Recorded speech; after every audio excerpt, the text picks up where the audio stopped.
নমস্কাৰ সকলোকে মানুহজনে নাজানো কৰ পৰা মোক বৰ ধুনীয়াকৈ কচু এমুঠি আনি দিলে চাওকচোন একদম পিয়ৰ কোলা কচু আৰু মই দেখিয়ে ধুমাধুম গলোৱে নহয় শাকনি বাৰীখনলৈ মানিমুনি এনেকৈ কিবা কিবি গোটাই আনিবলৈ কিন্তু মানিমুনি নাই জানেনে এইবিলাক কিবা লাউ আগ কিবা কিবি তেনেকৈ মই গোটাই আনিছোঁ মান ধনিয়া তেনেকৈ নৰসিংহ দি মই গোটাই আনিলোঁ আনি এতিয়া মই কচুখিনি কুটি বাছি ল'লোঁ আপোনালোকে কচু বাৰু কেনেকৈ বনাই ক'বচোন খাৰ দি বনাই খায়নে আমি কিন্তু খাৰ দি বনাই খাওঁ মানে কলা খাৰ ইফালে মই যিখিনি এক্সট্ৰা শাক গোটাই আনিছিলোঁ সেইখিনিও কাটি ল'লোঁ কচুখিনিও কাটি মই ধুনীয়াকৈ খাৰ অকণমান দি বহাই দিলোঁ আনফালে মই মছলা কৰি ল'লোঁ মছলাত মই জিৰা জালুক আদা নহৰু কেঁচা জলকীয়া ঠিকছে পিচি লৈছোঁ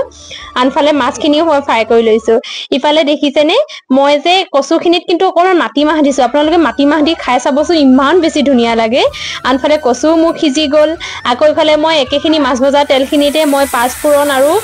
পিঁয়াজ দি মই মছলাখিনি ভাজি বিলাহী মই এফালহে দিছোঁ মানে এটা বিলাহীয়ে মই এফালহে দিছোঁ মাত্ৰ এতিয়া কিন্তু মছলাখিনিত মাছৰ মাথা দুটা ভাগি দিবচোন ইমান টেষ্টি লাগে খাই সেনেকৈ এবাৰ বনাই খাই চাবচোন সৰুৰ পৰা মাক তেনেকেই বনোৱা দেখি আহিছোঁ যে মছলাত মাছৰ মাথা ভাঙি দিয়ে আৰু মাছৰ গোটেই ফ্লেভাৰটো তৰকাৰীখিনিত সোমাই যায় বহুত বেছি খাই ভাল লাগে আজি দুপৰীয়া সাজটো মাছৰ কণী ভাজি কচু তৰকাৰী আৰু বিলাহী চাটনিৰে খালোঁ এতিয়া নক'ব খাৰ আৰু টেঙা একেলগে খায়নে আমাৰ ফালে যদি ভিডিঅ'টো চাই ভাল পালে লাইক কমেণ্ট শ্বেয়াৰ কৰি দিব আজি দিনটো বহুত ব্যস্ততাৰে যাব কেকৰ অৰ্ডাৰ বহুত আছে